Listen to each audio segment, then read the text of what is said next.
dance project and a teacher at Hunter Dance Center. Today I'll be teaching you how to do a time step, which is found in tap dance. Alright, so to do a time step, the first thing you're going to do is a stamp.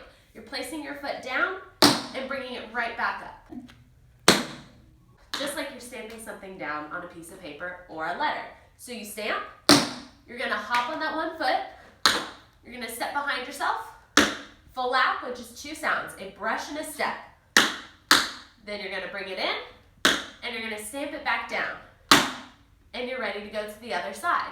It's important to remember when you're doing a time step, the beginning is the ending, and the ending is the beginning.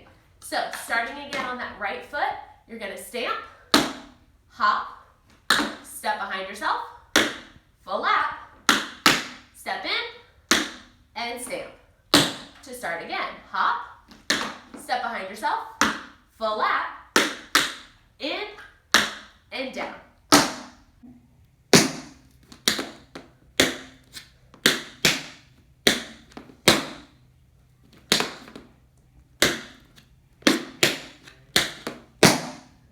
Just like that.